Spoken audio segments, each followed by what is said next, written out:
दोस्तों आने वाले टाइम पे अगर आप इस साल आईबीपीएस क्लर्क का प्री एग्ज़ाम देते हो और आप अगर बहुत अच्छी मेहनत करते हो और अगर आप 80 आउट ऑफ 80 मार्क्स भी ले आते हो ना, तब भी आपके सिलेक्शन का कोई भरोसा नहीं है।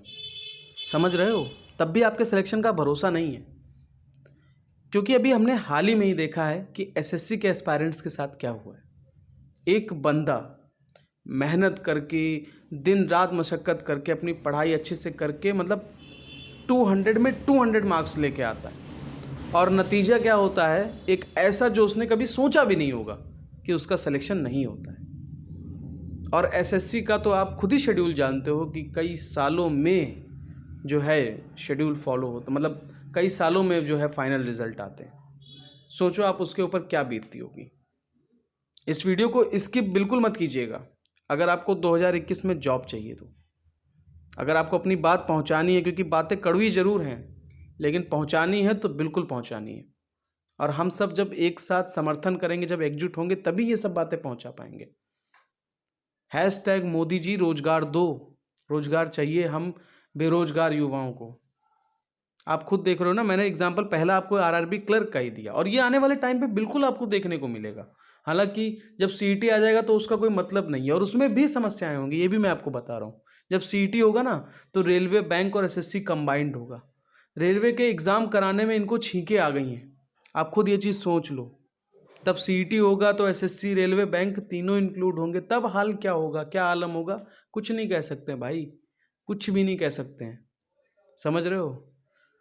हैशटैग मोदी जी रोजगार, ये ट्रेंड पे होना चाहिए बिल्कुल। इसमें हम सबका समर्थन बहुत बहुमूल्य है अगर हमको अपनी बात गवर्नमेंट तक पहुंचानी है, क्योंकि जो आज एसएससी के लोगों के साथ हो रहा है वो कल हम लोगों के साथ भी होगा। और इनफैक्ट शुरुआत तो हो चुकी है, आप खुद देख रहे हो। एक टाइम था 2016-2017 में, जब वैकेंसीज आती थी क्लर्क बैंकों में, तो एक अच्छे लेवल पे वैकेंसीज आती थी, एक अंदर से खुशी होती थी कि अरे यार चलो ठीक है कि यार इतनी अच्छी वैकेंसी है, तैयारी करने में और मज़ा आएगा।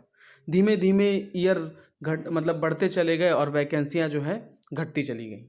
2016 के बाद 17 में बिल्कुल कम, 18-19, अब तो वैकेंसी का तो कहना ही क्या, मतलब एक अलग ही लेवल की आती है भाई। आधा आधा जो एस्पायरेंट्स है वो नोटिफिकेशन का वेट करता है और जब वो वैकेंसी देखता है तो उसी में ही डिमोटिवेट हो जाता है कि यार क्या तैयारी करेंगे हम इस चीज़ को लेकर। पता है कट ऑफ जो है हाई जानी है, खुद सोच के रखता है, क्यों? क्योंकि वैकेंसी का ताड़ ताड़ा है। समझ रहे हो ना? यही चीज़ मैं आपको बताना चाह रहा हूँ। मैं आज देख रहा था मोदी जी जो हैं ट्विटर पे सपोर्ट मांग रहे थे बंगाल के चुनाव को लेकर। अच्छा, आप सपोर्ट मांगो तो ठीक है, और हम अगर अपनी बात रखें तो उसकी बात पहुंचती नहीं उन तक। ट्विटर पे उनकी नोटिफिकेशन अपडेट हो रही थी, असम की रैली, असम के बारे में बता रहे थे, उधर की रैली हो रही है, फलाने जगह की रैली हो रही है। ठीक है, वी सपोर्ट फॉर, मतलब हमको सपोर्ट चाहिए पश्चिम बंगाल के चुनाव के लिए। आप सपोर्ट मांगो तो ठीक है, हम अगर अपने लिए कुछ भी कहें तो बेकार। भैया हम भी बेरोजगार हैं, कहाँ जाएंगे आप खुद बताओ, कहाँ जाएंगे? आप ट्विटर पे हो, आपको नज़र आ रहा है कि बंदे क्या बात कर रहे हैं, लेकिन आप उस चीज़ को लेकर आवाज़ नहीं उठाओगे, बिल्कुल नहीं उठाओगे। अभी हाल ही में एक माननीय सांसद जी थे, उन्होंने क्या बोला था इंश्योरेंस सेक्टर को लेकर, कि जो इंश्योरेंस कंपनी दूसरों की सुरक्षा की बात करती है वो खुद की सुरक्षा नहीं बचा पाई, खुद की सुरक्षा नहीं बचा पाई। बिल्कुल सही उन्होंने कहा। इस गवर्नमेंट को हम लोग इसलिए लेके आए थे कि जो हमारे लोगों की जो बेरोजगारी है ना, उसको दूर करेगी, रोजगार देगी, हम लोगों को एक बेहतर भविष्य देगी। बट ऐसा बेहतर भविष्य दिया है कि जिसका कोई मतलब ही नहीं है। तो हम सभी का अब फ़र्ज़ क्या है? हम सभी का फ़र्ज़ ये है कि हम सबको अपनी बात गवर्नमेंट तक पहुंचानी है और ये चीज़ रुकनी नहीं चाहिए। हमको बस बढ़ना है, बढ़ते रहना है। बहुत से लोग इस चीज़ को सोचेंगे, अरे यार हम अपनी प्रिपरेशन पे ध्यान देंगे, हम क्यों इन सब फालतू चीज़ों में। कि भैया एक ट्वीट में 1 घंटा नहीं लगता है, एक ट्वीट में 1 घंटा नहीं लगता। आप इरिलेवेंट वीडियो देख लेते हो कि वो मंजूर है। देखिए, बात अगर आपको ख़राब लग रही हो बिल्कुल स्किप करके वीडियो चले जाना, कोई बात नहीं, डिसलाइक भी कर देना, मुझे भी थोड़ा खुशी होगी। बट अगर आप एक ट्वीट करने में 1 घंटा नहीं लगता है, एक ट्वीट कर दोगे ना तो गवर्नमेंट तक अपनी बात पहुंचेगी। और साथ ही साथ जो आपके साथी हैं, जो इस सिचुएशन से गुजर रहे हैं, उनके पास आपका सपोर्ट पहुंचेगा कि हाँ, हम अकेले नहीं हैं, हमारे साथ पीछे हमारे अपने भाई बहन सब खड़े हैं, सब इस चीज़ में हमारा समर्थन कर रहे हैं। और गवर्नमेंट के पास आज नहीं तो कल, और कल नहीं तो परसों तक ये बात पहुंचेगी, उनको भी लगेगा। तो ये जो ट्विटर कैंपेन है ना, इसको रोकना बिल्कुल भी नहीं है, बिल्कुल भी नहीं रोकना है। हैशटैग मोदी जी रोजगार दो, बिल्कुल दो यार। आपको सत्ता में लेके आए, इसीलिए लेके आए हैं। किस लिए लेके आए? क्योंकि हम लोग बेरोजगार हैं, हमको रोजगार चाहिए।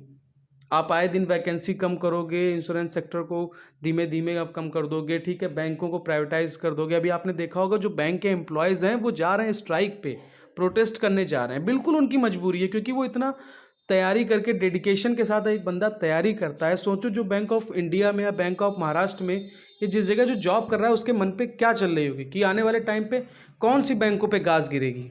4 तो शॉर्ट लिस्टेड हैं, और ये अभी तो 4 की शुरुआत है, अभी तो आगे ये आंकड़ा और बढ़ेगा। तब लास्ट में रह जाएगी एसबीआई, कि एसबीआई या चलो ठीक है 10-15 सालों के बाद। अरे कोई भविष्य थोड़ो देख के आया कि एसबीआई पे भी ये नहीं गिरेगी। मे भी पॉसिबिलिटी हो सकती है ना गिरे, बट क्या सारे के सारे लोग एसबीआई में ही घुस जाएंगे? क्या बाकी बैंकें नहीं रहने वाली क्या?